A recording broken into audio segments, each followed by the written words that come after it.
Olá e bem-vindos ao Cantinho da História. Esse episódio vai para o Josemira Abreu, que me pediu para falar sobre o Holocausto, mas também complementa o episódio anterior em que eu falava sobre a Hannah Arendt e o totalitarismo.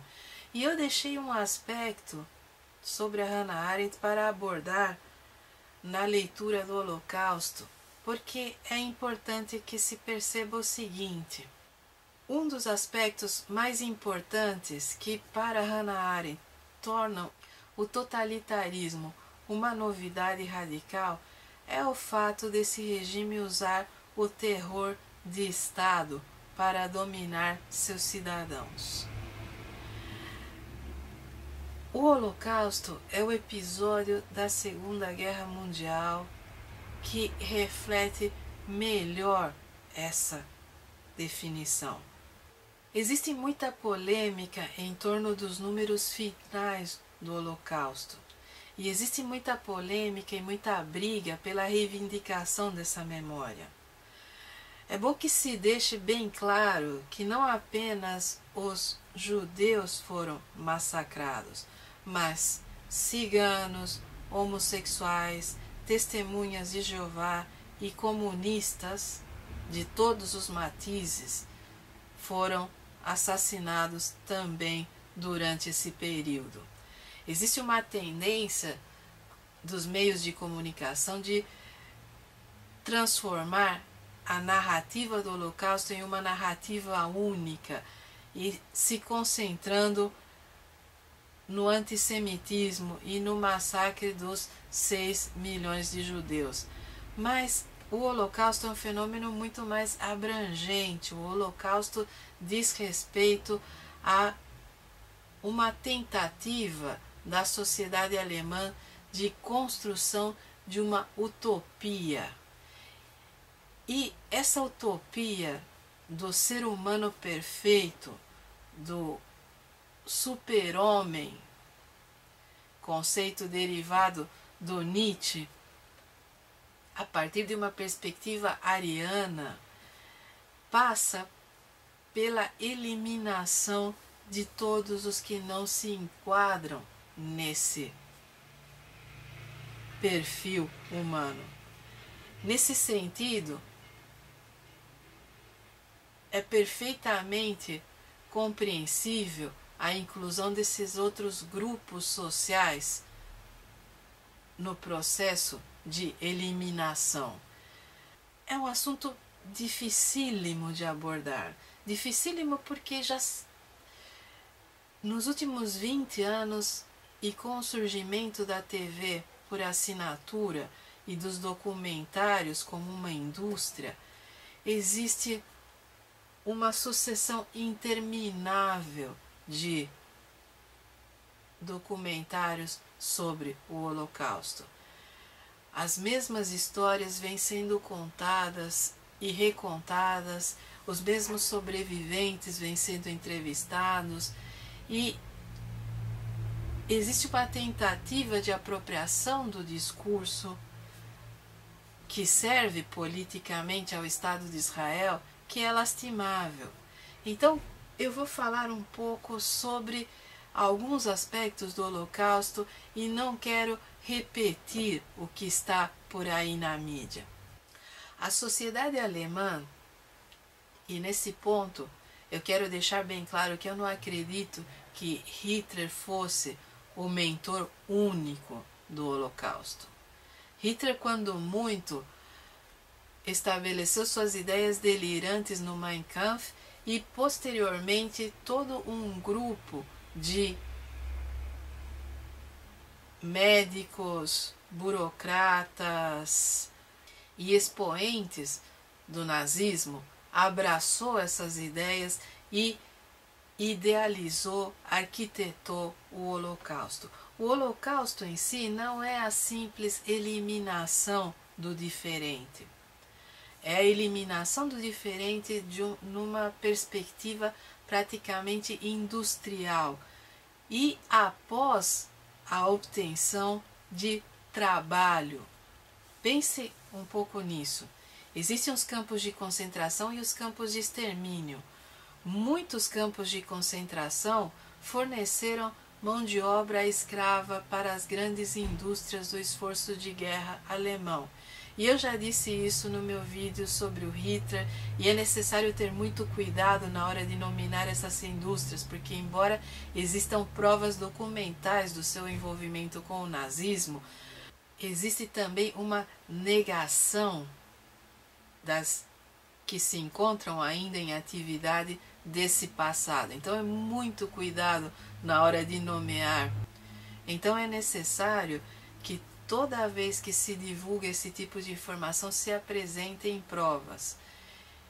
Existe muita informação sobre isso na internet, então eu não vou me aprofundar demais. O que eu quero deixar bem claro é que existia um processo de produção nos termos capitalistas mais radicais, um processo de linha de montagem, um processo, como eu já disse no vídeo sobre a Hannah Arendt, em que a transformação do meio de produção gerou a transformação do ser humano e o transformou em supérfluo. Então, essas linhas gigantescas de produção se tornaram o sujeito na relação produtiva e o ser humano apenas uma engrenagem. Os campos de concentração forneciam esses escravos para as grandes fábricas. Esses escravos trabalhavam até a exaustão e depois eram encaminhados aos campos de extermínio. Com o advento da guerra propriamente dita e com a radicalização das tensões sociais, o extermínio passou a ser um fim em si. Não apenas a extração de trabalho dessa mão de obra escrava, mas o extermínio em si. E aí o extermínio passou a ser realizado de uma maneira extremamente eficiente e mecanizada. Existe toda uma sequência de eventos ritualizados praticamente na chegada dos vagões de carga repletos de judeus, ciganos, homossexuais, testemunhas de Jeová e comunistas aos campos de extermínio. E existe a separação, a triagem, aqueles que vão diretamente para a câmara de gás e aqueles que ainda vão ser sujeitos a experiências médicas nesses campos de extermínio. O papel dos médicos nesse processo de desumanização e de extermínio é monstruoso. Mas, além das várias sugestões que eu vou passar por aqui, eu quero falar um pouco sobre Eichmann em Jerusalém, um relato sobre a banalidade do mal da Hannah Arendt. Porque a monstruosidade do Holocausto está presente também no seu caráter burocrático, na divisão de tarefas, na mecanização dessa máquina de extermínio, no modo como simplesmente você pulveriza a responsabilidade pelo assassinato entre diversos burocratas. Existe aquele que deporta, aquele que transporta, aquele que faz a triagem, e cada um deles emite seus relatórios como se não estivesse lidando com seres humanos. Tantos milhares foram deportados hoje nos trens, números tais, tais e tais, com destino a tais e tais campos de concentração ou de extermínio, e a responsabilidade daquele funcionário acaba ali, na elaboração da lista, no encaminhamento para o trem e no despacho do trem em direção ao seu destino. O sujeito que transporta no trem também, a sua responsabilidade vai do momento em que ele pega a carga, e o momento em que a deixa no seu destino. Essa pulverização de responsabilidades transformou a sociedade alemã numa sociedade de negação, porque ninguém se sentiu responsável, nem mesmo o sujeito que soltava o gás na câmara de gás no momento do extermínio, ou o sujeito que jogava o cadáver no forno crematório e ligava o forno, porque todos eles estavam cumprindo ordens, todos eles eram parte de uma máquina gigantesca de extermínio. Uma máquina eficiente, altamente organizada e burocratizada, e que por isso funcionou do modo como funcionou.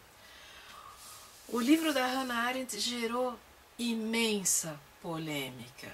Existe o filme que eu já recomendei no vídeo anterior e que eu recomendo vivamente para quem quer entender um pouco do processo que levou à criação desse livro e do modo como Hannah Arendt encarou o Eichmann no seu julgamento e não conseguiu perceber nada além de um burocrata, nada além de um Zé Ninguém, um zero à esquerda, mas que teve em suas mãos o destino de milhões de pessoas. E é isso que é assustador no totalitarismo. É isso que é assustador nessa novidade radical do século XX. O modo como a burocratização e a aplicação do modo de produção capitalista ao extermínio pulveriza a responsabilidade e faz com que no final ninguém se sinta culpado. Milhões de pessoas foram exterminadas de maneira fria e com requintes de crueldade, sem que qualquer um dos protagonistas desse extermínio se sentisse responsável ou sequer analisasse as consequências dos seus atos, porque eles eram parte de uma máquina maior, eles cumpriam ordens. Existem outras maneiras de analisar o Holocausto. Existe a maneira narrativa que os documentários têm, existe a maneira que esmiuça a rotina dos campos de concentração e de extermínio. Existe todo um capítulo sobre as experiências que foram feitas com os prisioneiros por diversos médicos, sendo que o Dr. Josef Mengele é o mais conhecido, mas não foi o único. Existem várias maneiras de se aproximar desse evento sem que, mesmo reunindo todas elas no âmbito discursivo, consigamos compreender a magnitude desse tipo de extermínio. Ainda falamos do Holocausto do modo como falamos, não é apenas porque, como dizem os adeptos da teoria da conspiração, os meios de comunicação são dominados pelos judeus, eles não nos deixam esquecer, eles nos fazem chafurdar na culpa cristã para que não esqueçamos o que aconteceu. Essa é uma maneira de ver a situação, embora eu não acredite que seja algo tão primário e tosco, mas não esquecemos do Holocausto e continuamos revisitando as suas narrativas e reconstruindo essas narrativas, porque Hannah Arendt provou que cada um de nós poderia fazer parte desse tipo de situação. Quando o processo de produção desumaniza ao ponto de transformar o ser humano numa mera engrenagem, num processo maior, e o processo se torna sujeito e o ser humano passa a ser um objeto, atrocidades como o Holocausto são possíveis, porque não há mais indivíduos pensantes assumindo responsabilidades por seus atos. Ninguém chegou para esses funcionários e disse: você gostaria de participar de um grupo de extermínio? Vamos exterminar uma parcela inteira da sociedade ou várias parcelas dela e queremos a sua colaboração? Não, esse sujeito foi inserido em um esquema de produção muito maior e passou a não ter responsabilidade e nem culpa pelos desdobramentos desse sistema. Isso poderia acontecer com qualquer ser humano, em qualquer lugar e a qualquer momento, porque essa é a face do totalitarismo, essa é uma das faces do que o capitalismo é capaz. Até hoje, muitos intelectuais não aceitam Hannah Arendt. Até hoje ela é odiada em muitas sociedades, exatamente por ter escancarado a banalidade do processo de extermínio, por ter escancarado que era irrelevante quem acionava a câmara de gás, porque ele era apenas uma engrenagem num processo muito maior, que começava quando um rabino numa comunidade judaica fornecia às autoridades alemãs a lista dos seus congregados. Leiam a Hannah Arendt e procurem se informar melhor. Há muito a se pensar sobre o Holocausto e ele não está tão distante de nós quanto parece. Desde a Segunda Guerra Mundial até hoje, já aconteceram as limpezas étnicas na Iugoslávia, a crise medonha no Congo, a limpeza étnica em Ruanda e outros estão pipocando por aí, como se diria no popular. O ser humano tende a desumanizar o diferente, tende a desumanizar quem não considera seu igual. E o modo como a nossa sociedade se constituiu não precisa apenas o totalitarismo para que esses massacres aconteçam. Não precisa apenas as condições do capitalismo radical para que se dê esse tipo de extermínio. As condições evoluem, mas elas ainda se encontram aí. É a desumanização do capitalismo aliado a regimes totalitários e às vezes nem tanto, que permite que o ser humano se desumanize a tal ponto e desumanize o outro e que possa realizar esse tipo de massacre sem culpa e sem responsabilidade. É muito importante que pensemos sobre tudo isso. E você já sabe, eu estou lá no Facebook, na página Cantinho da História, ou no meu blog que vai passar por aqui. Mande suas críticas, comentários, sugestões. A gente conversa por lá e se você tiver alguma pergunta específica, ela pode virar um vídeo e ser postado aqui no canal. Eu demoro, mas respondo.